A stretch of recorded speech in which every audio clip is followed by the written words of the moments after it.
Blessed love and happy Tuesday. Welcome to Monday Message.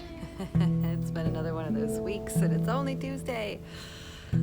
Things just aren't normal. There isn't the same kind of routine and structure, and I know you're all feeling it out there as well. So it's not Monday, but I'm still doing a Monday Message because I'm super committed to getting content out to you all. So thank you for your understanding and compassion and forgiveness and kindness when your Monday Message does not land in your email box on a Monday.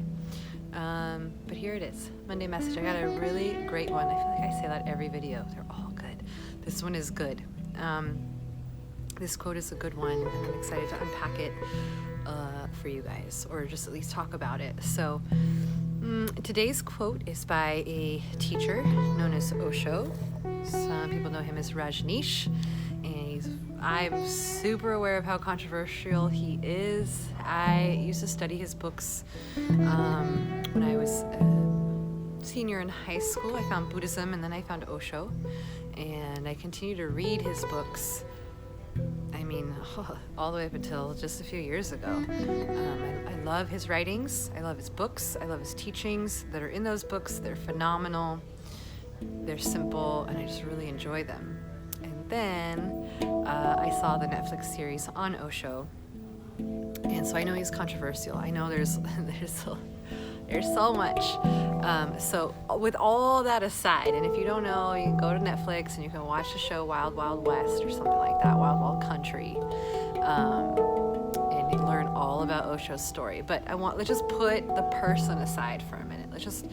I don't normally do that because I do firmly believe that a leader has to be more than just somebody who speaks wisdom. Like, who they are as a person is equally important to what they teach, or whatever capacity they're leading, right? So I'm not a person who will subscribe to the idea that, I don't like who they are as a person, but I like their teachings. For me, if I don't see your personality align with what you're teaching, that's the issue for me personally. And so, I'm still grappling with how I feel about Osho and trying to understand a lot of the information that has come to light. I had known some things about him, but not everything had been brought to the light. So I already feel like I've just said too much about Osho. It's going to ruin the quote for you guys. So let's just put Osho aside, and maybe on Keeping Yoga Spiritual, I'll do a podcast episode where we can talk about this idea of gurus, and if who the guru is as a person matters as much as their ability to teach. You already know my answer. Not everyone agrees with me, but that's my stance. So with all that being said, we're going to put Osho aside for a moment and let's just dive into this quote, which is amazing, okay? He says, your whole idea about yourself is borrowed, right? It's borrowed from those who have no idea who they are themselves. Your whole idea about yourself is borrowed, and you've borrowed it from those who have no idea who they are themselves. I was blown away when I read this. Not because I totally believe and subscribe to the idea that we have a lot of preconceived beliefs and notions that are given to us as children, and we think that they are just a part of who we are. We think, no, that's what I believe, but really the only reason we believe it is because our parents taught us to believe it. And I'm not saying that because your parents taught you to believe something that means it isn't true for you. You very well could have been blessed enough to be born in a family where your parents' souls, values, and ideals align with yours. It could be very much the case, right? Like, I was raised Mormon. I don't align with the Mormon tradition, but I am a person of deep faith. And I've talked to my mom a little bit about this. I always wonder, am I just a person of deep faith because I grew up in the church and I was taught to love God? Or does that come naturally to me? And I had to ask my mom, like, what was I like as a child, you know? And, she did tell me, she says, ever since you were a child, you've always had a love for God. Just since you were young, you've always had this deep, deep love for God. So let me give some examples of where this plays out, and I can just share from my life because those are my direct experiences, but your whole idea about yourself is borrowed. And I was thinking about this, like my whole life I've said, I'm a really shy and insecure person. Think about that for a second. Like, where did I pick that up? Where did I pick that up? I'll tell you most likely where I picked it up. And as parents, sometimes we do this to our children. I know I've done this to my children. You're a child, especially if they're under the age of 5, and your parents' friends come over, or you're out at the grocery market and your parents see their friends, and or you see they're talking to a stranger, and what do the parents do? They say hello, and then they look down at the child and they're like, come on, say hi, say hello to this person. And the child is just mute. They don't say anything. And what does the parent say to the adult? Oh, they're just being shy. Or they say, stop being so shy. Just say hi. Stop being shy. I cannot imagine how many times I was told that as a child.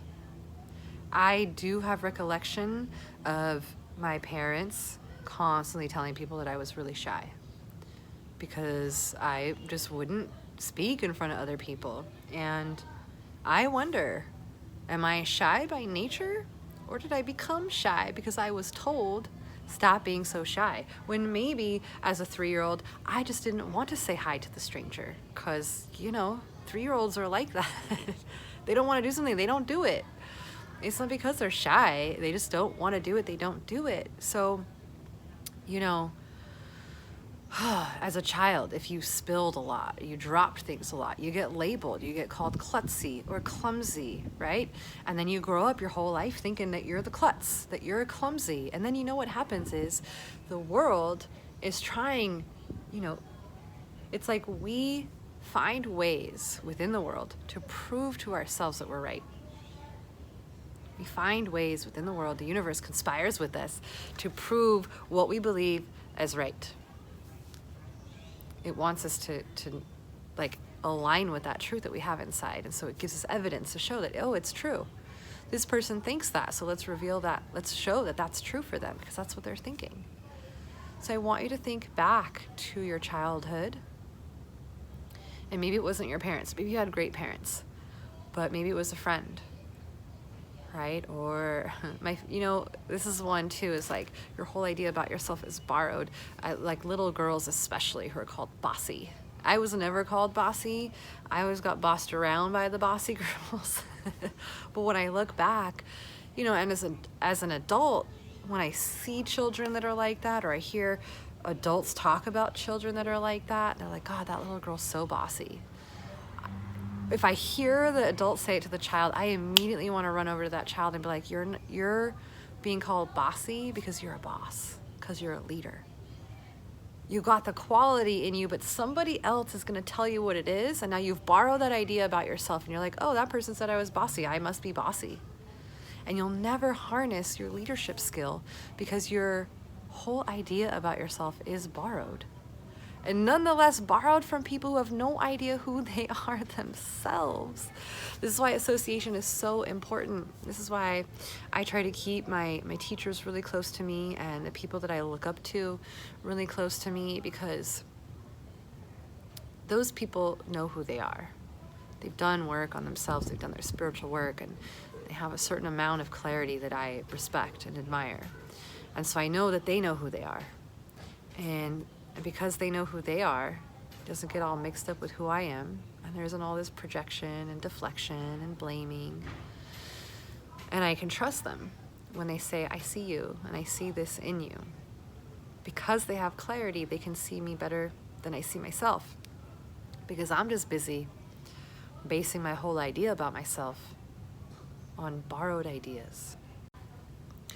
So just take a moment today to contemplate, what beliefs about yourself have you borrowed? I can tell you mine. And I'm still working on returning them.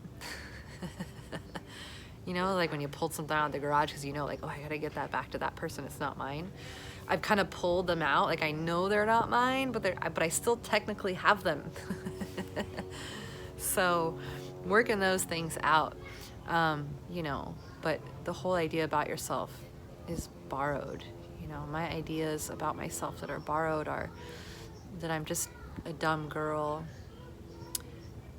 And because I'm a girl, I'm incapable and I'm helpless and I'm weak and I'm just supposed to be quiet and my words don't have value and they don't have meaning, so don't speak, right? That I'm shy and I'm insecure.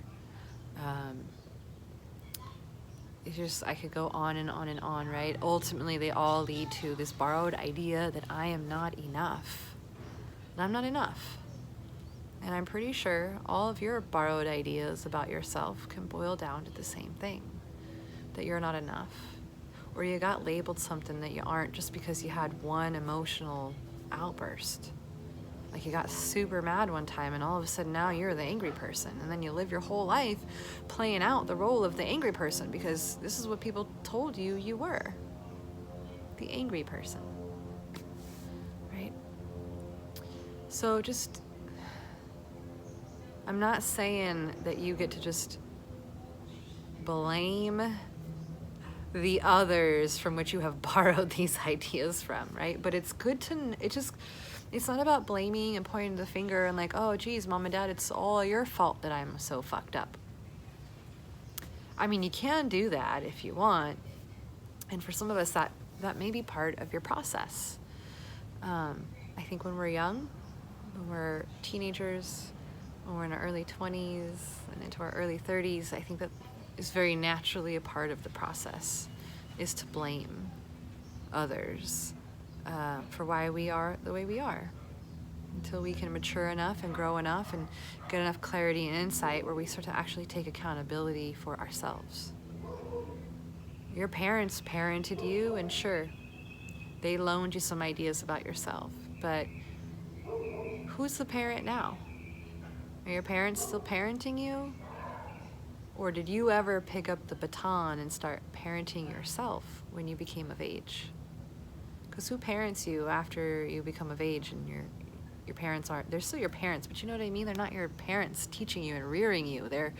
You go on your way. You go on your way, and yet you're still blaming your shitty life on your parents. Like, you gotta work through that stuff. You gotta work through that stuff. And the second part of this quote I think is really important to remember, that we're borrowing ideas from those who also have no idea who they are themselves.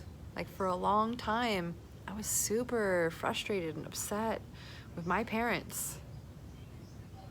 I think as most teenagers are, but especially I was really hurt and saddened and frustrated and angry and mostly just hurt. And I blamed my parents. I blamed my dad especially. And at some point that just didn't serve me anymore. I had to let it go. I think I came to the realization that my parents were just doing the best they could, and that they didn't do that stuff to me on purpose. They weren't like, let's just be jerks to our baby girl.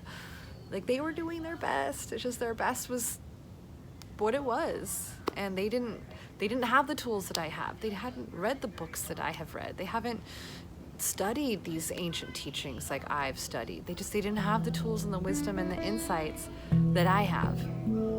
And so I can't really continue to hold it against them.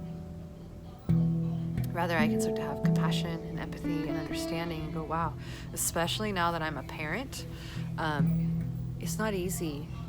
On so many levels, it's not easy.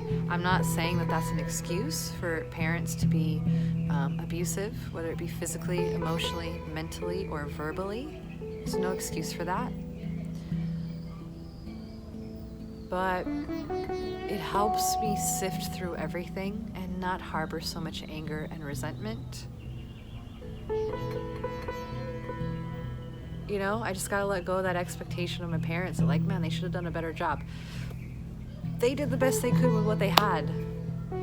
did. They really did. And they're still doing the best they can with what they have. And so I want you to just keep that in mind. Don't make this all about how your parents messed you up. You know, all of us, even my kids. I'm sure at some point my kids are like, dang, my mom messed me up. I think I'm doing a good job, but no parent does it perfectly. It's impossible. What I want you to focus on and really take away from this is your whole idea about yourself is borrowed.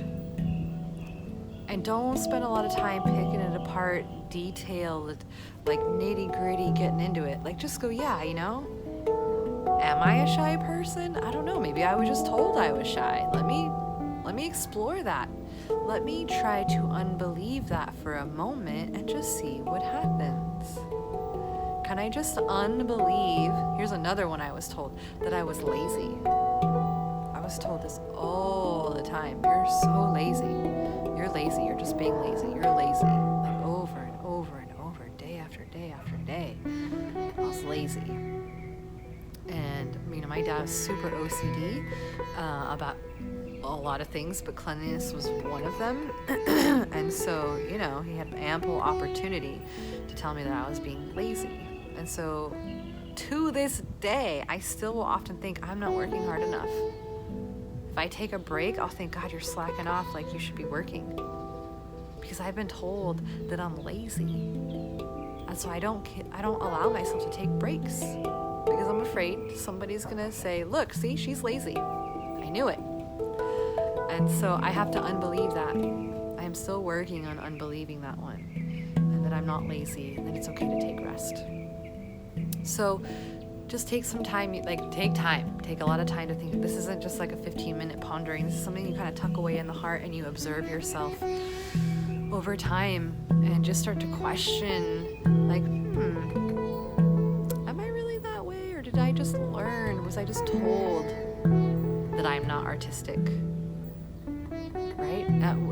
Was I just told that I'm not musically inclined, and so I never picked up an instrument again? That's what I was told. Right? I had an uncle who was trying to teach me the piano, and he just got super frustrated with me and didn't have patience for me, and just was like, "You're not musically inclined." And I never played music after that, even though I always wanted to. And so I'm still trying to unbelieve that I'm not musically inclined. Even though I play, I'll still say it. You'll hear me say it a lot. And so I'm still working on unbelieving that. So just, you know, as things come up, like, is that true? What if I explore the opposite? Could I be totally bold? The opposite of being shy, right? Being bold and courageous. And just give yourself opportunity to explore these ideas and these concepts. And there are parts of you that are so beyond the limiting beliefs that you've been given. So, my friend, I hope that this has been super helpful and that you take time to consider these things and you unbelieve some of the beliefs that are borrowed, because you deserve that. All right, keep your head held high, keep your heart open wide, stay upful and bright, and keep shining that light. Until I see you next time, happy Tuesday, and hopefully I'll see you next Monday. And catch my Keeping Yoga Spiritual, which should go out this week, okay? So much love. Miss you guys. I'll see you next time.